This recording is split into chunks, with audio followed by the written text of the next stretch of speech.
Hello, I just wanted to create a really quick video to talk about two things. One is the question of why I'm called Hellsworth, a question which nobody's asked, but it ties into something else that I really wanted to talk about that nobody else seems to talk about much at all, which is Second Life, a app, open world game, sandbox game is probably more accurate, that was popular in 2006. It got a mention on one of the early episodes of The American Office, and it was, for a lot of us fans, particularly those of us who were gamers or those of us who were technologically inclined, a real new opportunity to express ourselves as Doctor Who fans. It's a big open sandbox world, a bit like Roblox or what's the other one that's really popular? I can't remember. My nephew plays it, and my brother and sister play it. It's sort of an 8-bit world where you create things. It'll come to me. I'm sure someone's shouting it at their device as we speak. It's a bit like that, in which you can create things and share things.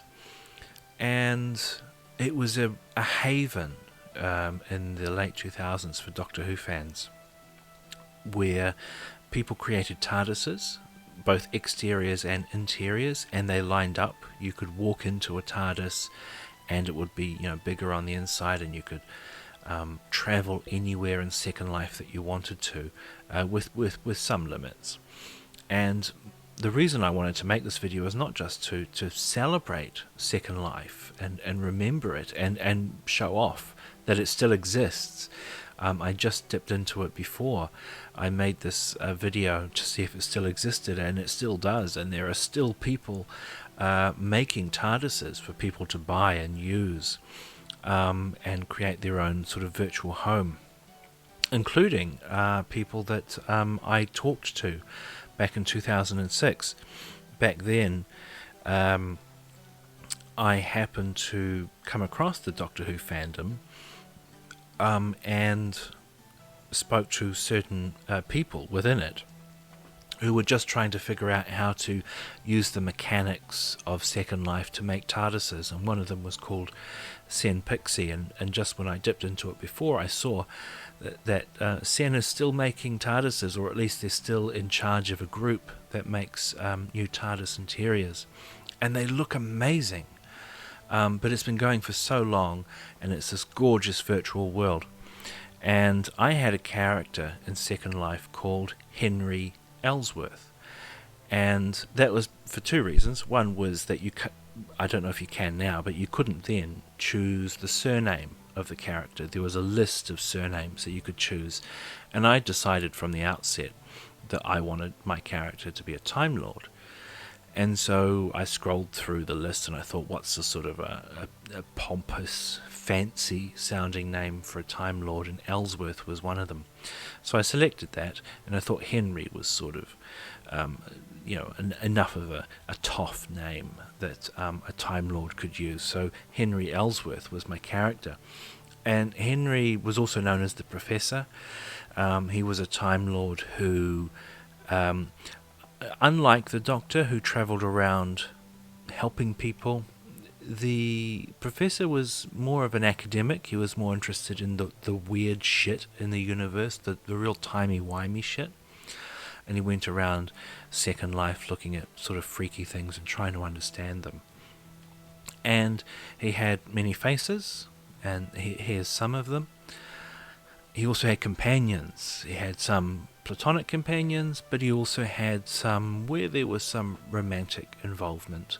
And these were, at the other end of their computer screens, real people. Or at least I hope they were. And the TARDISes that people came up with were absolutely beautiful, and I've probably spent maybe 1,000 New Zealand dollars on Second Life in the last 18 years, buying other people's creations to create my TARDISes and travelling Second Life and having adventures. And of course, hearing the name Henry Ellsworth, if you take the first initial of the first name and go H. Ellsworth, you get Hellsworth, which is where I got my name. So here's just a brief celebration of the beauty and opportunities that Second Life gave us fans, and it still exists. So if you want to check it out, go to, I think it's secondlife.com.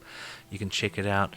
There are some brilliant TARDIS creators out there, and you can have a look at their designs without buying them. You can preview the full console room and walk around it without having to buy it. And some of the best ones are, I think the one that I've been buying the most from lately was called Type 70 or Type 90. But the big one that's been around forever is called Hands of Omega, and they're still going, and their creations are absolutely beautiful. So because they don't get much of a shout out in the fandom, I wanted to give them that shout out and say, hey, I was part of that community. I really loved those days. I loved having the adventures. I loved being able to go to like 1950s cafeterias and having a dance party with people in what seemed like the 1950s, and at the same time, you know, my next adventure going to Gallifrey, my next adventure escaping a massive tidal wave into my TARDIS, and there were several times where I created photos of all of my incarnations up to that point together, and my latest incarnation of Henry is sort of based on a 1990s student-teacher vibe, a bit of Jonathan Creek vibe in there, but also a bit of Capaldi's sassiness, because I created him when Capaldi was the Doctor. So I just wanted to give that shout out, explain why I'm called Hellsworth, and if anyone played Second Life or went into Second Life in the golden days or ever, I'd really encourage you to share your memories of what was an absolutely wonderful, incredible time for us Doctor Who fans.